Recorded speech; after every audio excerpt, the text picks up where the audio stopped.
Now, female brains need more energy than males because they have more connections, more aspects of the nutrients, and more oxygen.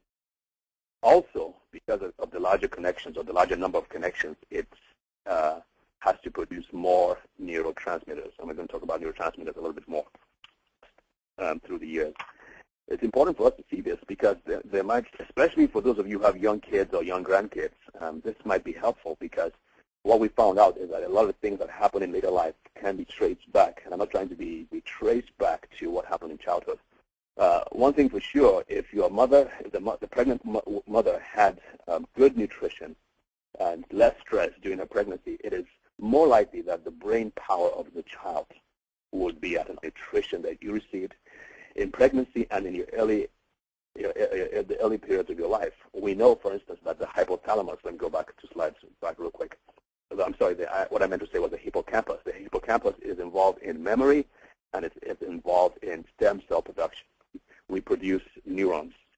We're still being taught in medical school that if there's a damage to a part of the brain, it is more than likely that you will never be able to regenerate those brain cells because your brain is dead. The brain does not reproduce some of those sites. There are several sites in the brain that can reproduce neurons, and the hippocampus is one of them. Now, what I was trying to say was this.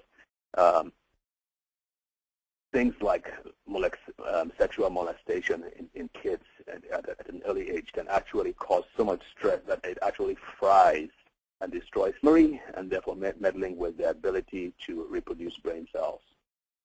Personally, I think that's the greatest tragedy that can happen to a child, for you to be molested by an adult. It's criminal. It's wrong. Oh gosh, it is criminal. But anyway, I brought that up to show that the hippocampus is very, very important. And also, because we're talking about brain development, let's see how the whole brain develops. Are you seeing the graph? Yes. Okay. Within the first year of life, that's when the brain just explodes. And you can see that this peak is going out. You can see the graph just shooting upwards. Okay. And David, by 3 years. Is this graph the same for males and females?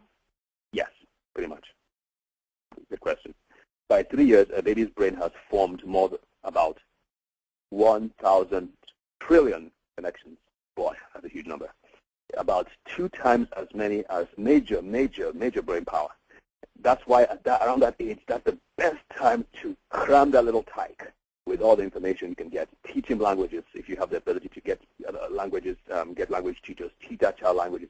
Teach that child how to play the piano. Teach that child music. Let him be exposed to as much as possible because his brain can absorb or difficult to absorb all kinds of information. But those kids, oh, they're like sponges. They just soak things up. So I always advocate soak them with the most amount of information. Also, we found out that brainwave patterns of kids between those predominantly hypnotic patterns, hypnosis.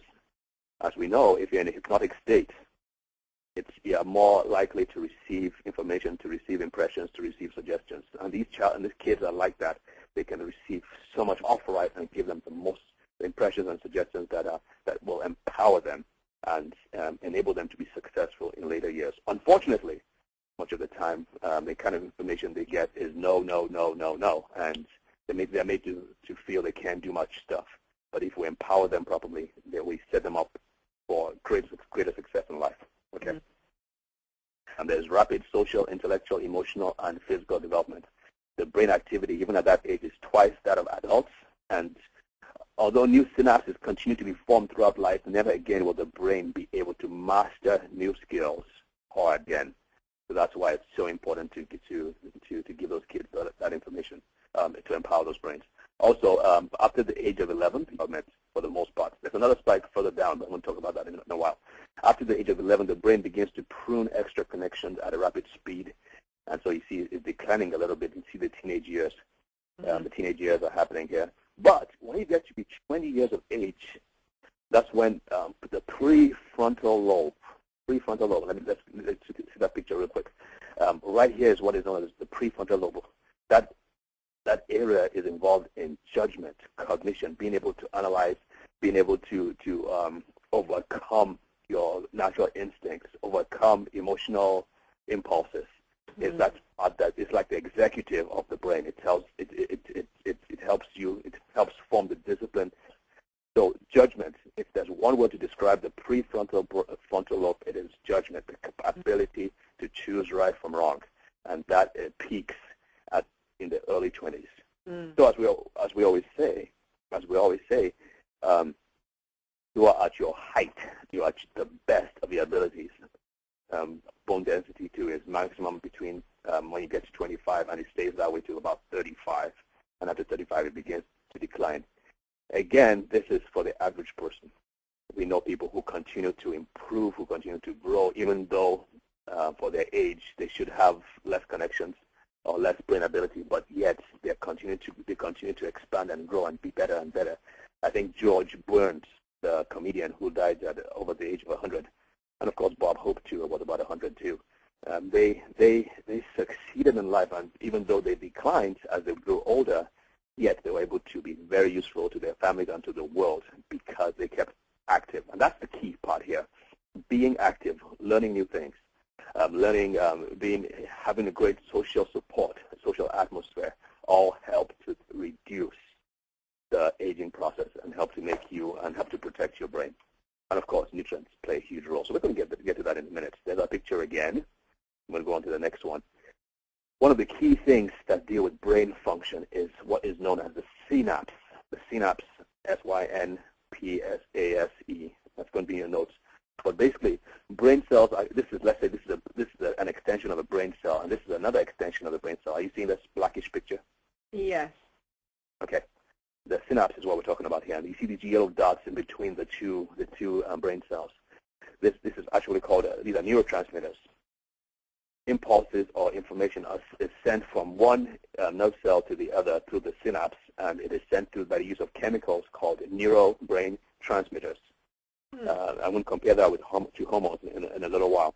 But as we mentioned before, there are more of these connections in the female brain than there are in the male brain, and therefore there are more of these yellow dots, these neurotransmitters being produced in the female brain than the male brain. Therefore, female brains women need to take in more of the nutrients that will help to create these neurotransmitters. Make sense? You're going to tell us what some of those are, right? Yeah, we're going to tell, and it's going to be in the notes too. Obviously, you can't treat everything, but some of them is going to be the notes. All right, let's talk about what the brain does on a regular basis. This is the brain right here, okay? And then you see the arrows coming from within the body, and I mentioned this earlier. So you have nerve impulses. You've got the hormones sending information, especially to the hypothalamus. Each second, each millisecond, your impulses are going from your heart muscle to your brain. Impulses are going from your legs, from the joints, from your from inner status of the body. Subconsciously, obviously, you don't know anything about what's going on. Also, at the same time, you're getting information from the five senses, information from your social contacts. Sometimes of us are actually receiving electromagnetic information that you can't perceive through the five senses. But because your brain can and your heart can, your brain is receiving all that information. Tremendous amount of stuff the brain has to deal with. It integrates all this information, and you can see it's going round and round and round. That is processing the data, is integrating it, and then is now responding to it. And you see those arrows going out from the brain. The response is to do either increase the temperature, reduce it, increase the heart rate, reduce the heart rate, slow down digestion, all depending on what the information it has gotten from the two places, from the inside and from the outside. Let's say, for instance, there's a threat to the human being. Let's say back in the old ages, a saber-toothed tiger is running after this person. Well, what the brain does is that all of a sudden it freezes excretion. It increases the heart rate so that blood can get to the muscles of the legs and the muscles of the brain. The brain cells, so that the person is able to run and get out. It's called the fight or flight.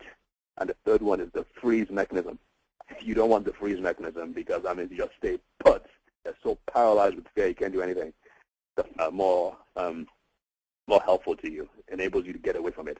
But I just wanted to help people see that the brain controls all these things and responds to the atmosphere over and over and over again. But while it's doing all this, it's doing all those great things, most of them subconscious. But at the same time, your brain can learn several new facts per second every second for the rest of your life and still have more than enough left over to learn more. Wow. Amazing.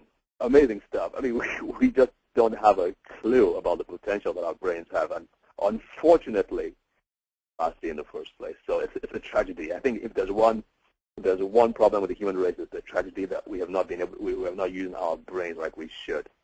And people like I think Henry Ford said to do, the most difficult thing for a human being to do is to think.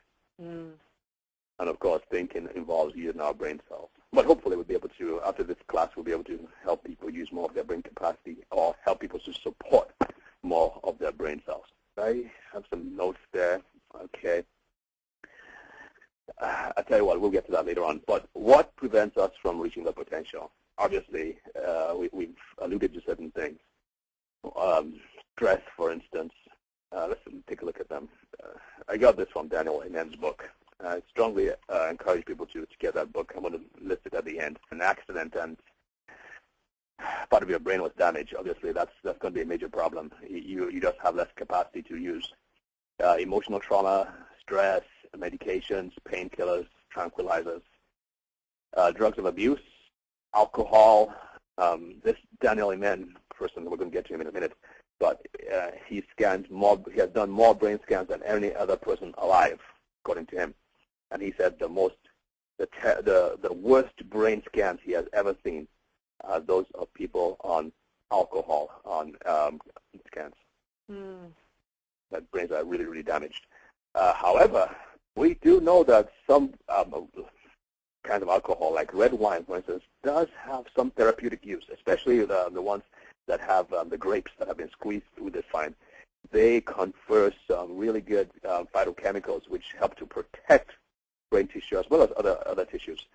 So what Daniel Amen recommends is that you have like no more than 3 glasses of wine a week to give you the benefits that you need. Caffeine has a problem because it raises environmental toxins, pesticides, the things we inhale, especially if you're living in a urbanized, industrialized city. China, for instance, Beijing, major problems with the pollution in the air out there. All those things not only affect your body, they affect your brain. Vaccines, pesticides. All right. Drugs of abuse. He actually lists alcohol as one of the drugs of abuse, and coffee. Okay, so that's a good thing. I can still continue taking my coffee then. Heroin, inhalants, ecstasy, and the rest. These all cause damage to your brain. When brain cells are damaged, yes, it is possible to replace the brain cells. However, the brain cell is difficult to replace are the heart muscles and the lens of the eye. Most people don't realize this, but the lens of your eye is actually made up of cells. They are made up of transparent. The cells actually had nuclei and all the other things, but the nuclei disappears so that they can be transparent. Because if the nuclei were there, you would not be able to see through the lens of the eye. So it's one of those special cells that allow you to actually see through them. So the nervous tissue. And part of the reason is this: as you grow older, especially when you get to be about 40 with the lens of the eye, for instance, because of the ultraviolet rays, the infrared, all those things out in the sun, or even lights that you're exposed to, flash bright lights over a period of time, the accumulative effect of this is powerful, less effective to be able to accommodate and to respond to changes, and therefore eventually people after the age of 40 begin to need glasses for their health. But if those same people were taking good nutrition for the brain and for the eye, it would have been less likely for that to happen at that early age. Okay. We mentioned the hippocampus. Very, very important. This is what is involved when you're learning new stuff. When you learn new stuff, the hippocampus is stimulated, and therefore is stimulated to create more stem cells. The olfactory bulb is really the fancy name for the nostril, the nose, the cells of the nose that deal with sensation, odors, and what's a good word for odor? Different smells. Different scents. Okay, different scents and different smells. It also produces brain cells. Kids with hydrocephalus, kids there's been a blockage to the liquid. The ventricles control the liquid. They contain the liquid in the brain that eventually becomes cerebrospinal fluid, which goes down the spinal cord. The around that liquid actually can produce brain cells. Oh.